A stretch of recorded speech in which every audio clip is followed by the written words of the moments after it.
시편 95편 1절로 11절 말씀 우리 한 목소리로 봉독하겠습니다. 시작. 오라 우리가 여호와께 노래하며 우리의 구원의 반석을 향하여 즐거이 외치자. 우리가 감사함으로 그 앞에 나아가며 시를 지어 즐거이 그를 노래하자. 여호와는 크신 하나님이시오 모든 신들보다 크신 왕이시기 때문이로다.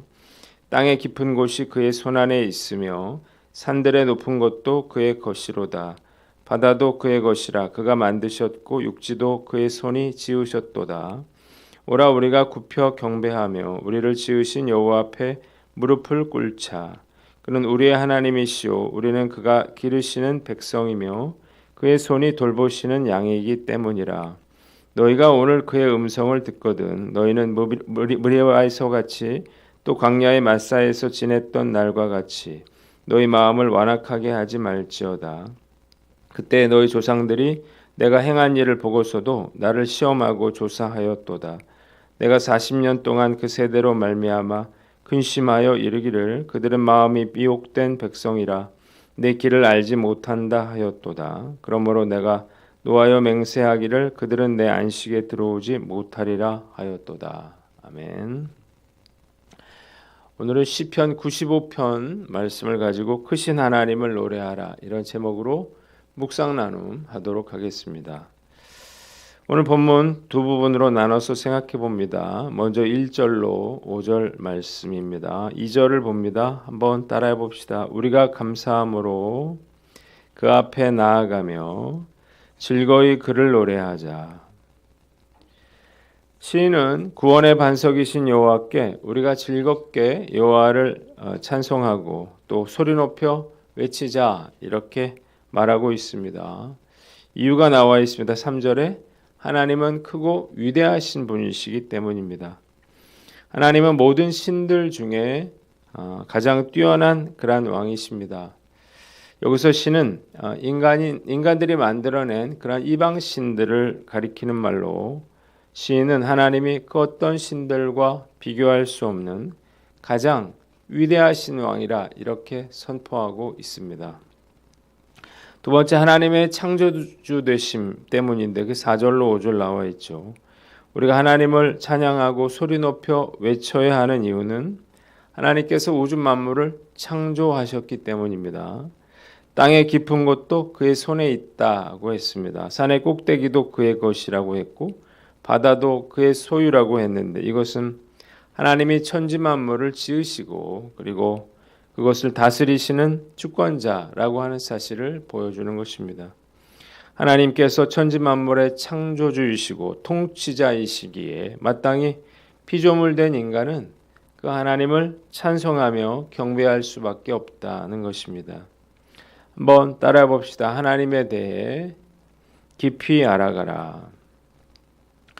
하나님을 전심으로 경배하며 찬양하는 사람이 있고 그렇지 못한 사람들이 있습니다. 무슨 차이일까요? 그것은 하나님을 아는 차이입니다. 하나님의 크고 위대하심을 아는 사람은 두렵고 떨리는 마음으로 하나님을 경배하고 찬양하게 됩니다. 그러나 하나님이 어떤 분인지를 몰라요. 그러면 전심으로 하나님을 찬양하거나 경배할 수 없고 하나님을 찬양하고 경배한다 하더라도 의무감에서 억지로 하게 되겠죠. 그렇기 때문에 진짜 중요한 것은 우리가 하나님에 대해서 깊이 아는 것이라는 것입니다. 감사인 thanks는 think에서 나왔다 그래요. 그러니까 우리가 생각을 하다 보니까 감사한 마음이 생기는 것입니다. 그리고 감사하게 되면 기뻐하겠죠. 기뻐하면 노래하고 외치고 싶어지는 것입니다. 경배인 worship은 worth에서 나왔습니다. 하나님이 값으로 측정할 수 없을 만큼 위대하신 분이심을 알면 그분을 경배할 수밖에 없다는 것입니다. 부모가 자식을 위해서 많은 희생을 합니다. 첫째 자녀를 낳는데 자녀를 임신하여 출산하는 것은 생명을 걸어야 하는 그러한 일이죠. 둘째로 자녀를 양육합니다. 아이는 결코 빨리 자라주지 않습니다. 무려 20년 가까이 기르고 양육해야만 어른으로 자랍니다.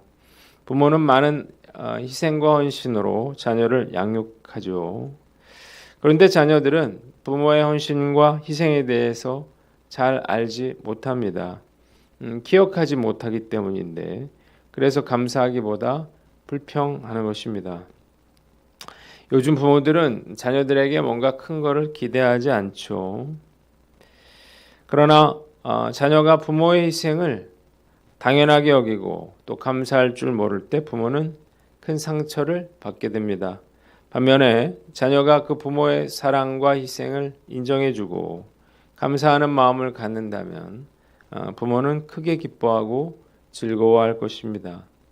하나님도 마찬가지예요. 우리가 하나님을 위해서 큰 일을 하는 게 아닙니다. 우리가 하나님께서 행하신 일에 대해서 감사하고 또 하나님의 위대하심을 알고 찬양하고 경배할 때 그것이 하나님을 기쁘시게 하는 일이에요. 경배라고 하는 것은 하나님의 주되심을 인정하는 행위로 그 하나님만이 우리의 생사화복을 주장하시는 이로써 홀로 영광 받으실 분임을 고백하고 찬양하는 행위죠. 피조물이 자기를 만드신 그 하나님을 높이고 예배하는 것은 마땅한 일인 것입니다. 그러니까 하나님이 창조주라고 하는 것, 그리고 구원의 반석이라고 하는 것을 진정으로 아는 사람은 감사할 수밖에 없고 찬양할 수밖에 없는 것입니다. 제가 세상에서 살면서 가장 기쁘고 즐거운 순간은 예수 그리스도를 경배하며 찬양하는 그런 예배 시간이에요. 그 예수님을 찬양하는 그 순간만은 정말 저의 모든 것들을 다 드려서 그분을 높여드리고 싶은 마음이 듭니다. 주님 앞에 엎드려서 주님만이 내 삶의 구원자라고 하는 것, 그리고 주님이 모든 것의 창조주이심을 고백할 때 그 황홀함과 기쁨은 그 어떤 것과 비교할 수 없는 것입니다. 그 기쁨, 그 감사, 그 은혜야말로 지금까지 저를 살아있게 하고 그리고 사역할 수 있도록 한 원동력이었습니다. 이런 고백을 할 수 있다는 것 자체가 그 주님께서 나를 구원하여 주셨기 때문이죠. 오늘 여러분들은 어떤가요? 우리를 위해서 생명을 내어주신 그분께 모든 것을 다해 경배하고 찬양하며 살아가시는 저와 여러분들 되시기를 주님의 이름으로 축원합니다. 두 번째는 6절로 11절인데요. 한번 따라해 봅시다. 6절이에요. 시작. 오라 우리가 경배하며 여호와 앞에 무릎을 꿇자. 시인은 두 가지를 권면하고 있습니다. 먼저 6절로 7절 순종하라는 그러한 권면입니다. 시인은 온 세계를 지으신 하나님께 엎드려서 경배하고 무릎을 꿇어라 이렇게 권면합니다. 그가 우리의 하나님이시고 목자가 양을 기르듯 우리는 그가 기르시는 백성이기 때문이죠. 하나님은 친히 그들의 목자가 되셔서 그들을 푸른 초장으로 인도하여 주실 것이었습니다. 둘째로 불순종에 관한 경고인데 8절로 11절이에요. 자, 시인은 이스라엘 백성들이 광야에서 불순종했던 사건을 예로 들면서 경고하고 있습니다. 무리바와 마사라고 하는 곳은 이스라엘 백성들이 갈증이 나서요. 그래서 모세와 하나님을 원망했죠. 이때 모세가 반석을 쳐서 물이 나오게 했던 장소를 말합니다. 마실 물이 떨어지자 그들은 하나님을 시험하고 모세를 원망했습니다. 자, 이게 문제가 되는 것은 하나님이 능력을 행하셔서 그들을 이 애굽에서 노예 생활을 하던 그들을 애굽에서 이끌어내셔서 약속의 땅으로 인도해 주셨거든요. 그런데 물이 떨어지자마자 모든 것을 잊어버리고 마음을 완악하게 하고 하나님을 시험했다는 것입니다. 무려 40년 동안 그렇게 하나님을 거역하고 불순종했던 이스라엘 백성들을 보시고 하나님은 그들이 가나안 땅에 결코 들어가지 못할 것이라 이렇게 맹세까지 하셨는데 결국 불순종으로 인해서 하나님을 경록케 한 이스라엘 백성들은 하나님의 안식에 들어갈 수가 없었습니다. 한번 따라해 봅시다. 주께서 이끄시고 인도하심을 믿어라. 말씀을 통해서 하나님이 저를 손수 기르시고 또 양떼같이 이끄시는 분이라는 사실이 마음에 큰 위로가 됩니다. 2023년이 며칠 남지 않았어요. 또 안에 어떻게 사역을 이끌어갈지 정말 두려운 마음입니다. 어떻게 해야 코로나 이후에 무너진 성도들의 열정을 다시 일으켜 세울 수 있을까? 이게 고민이 됩니다. 그러나 목회는 제가 하는 게 아니고 하나님이 하시는 거죠.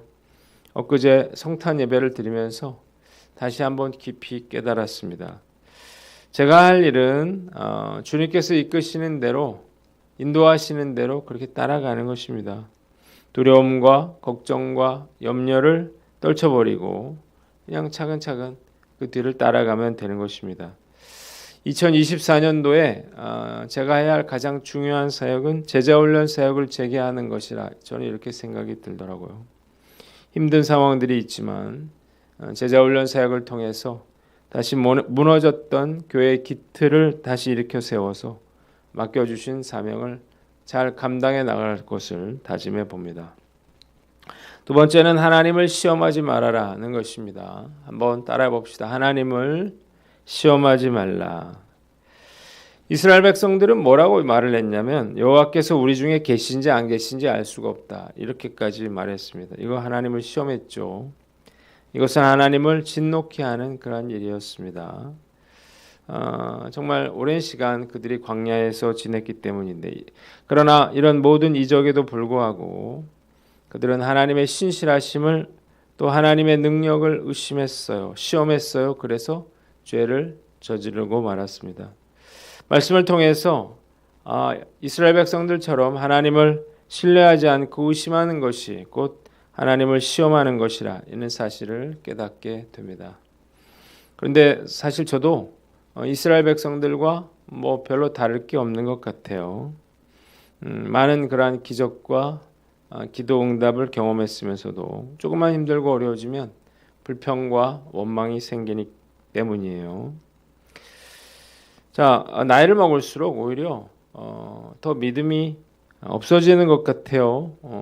어려운 일들이 더 많이 생기기 때문인데 입으로만 순종하겠다 이렇게 말할 것이 아니라 어떤 상황에서도 하나님을 의심하지 않고 또 하나님을 시험하지 말아야 할 것입니다. 그것이 진짜 순종인 것입니다.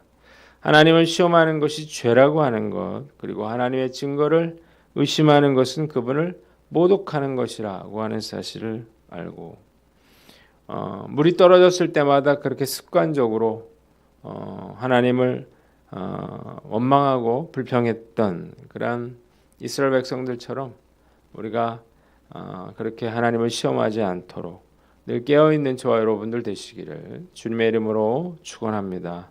마지막으로 완악한 마음을 버려라는 것입니다. 한번 따라해 봅시다. 완악한 마음을 버려라. 무엇보다 완악한 마음을 갖지 않는 게 중요하다. 그런 생각이 들어요. 사람인지라 힘들면 불평할 수도 있겠죠. 원망할 수도 있겠죠. 그러나 중요한 것은 완악한 마음을 갖지 않는 것입니다. 완악한 마음은 자신의 잘못을 알면서도 굽히지 않는 그러한 단단한 마음이에요. 때릴 테면 때려라 이런 건데요. 나는 회개하지 않겠다 이런 마음. 이런 마음을 갖는 것 정말 어리석고 위험한 일이죠. 이런 완악한 마음이 결국 어떻게 됐나요? 이스라엘 백성들로 하여금 안식에 들어가지 못하도록 했습니다. 결국 이런 완악한 마음이 나를 멸망의 길로 이끌어가는 것입니다.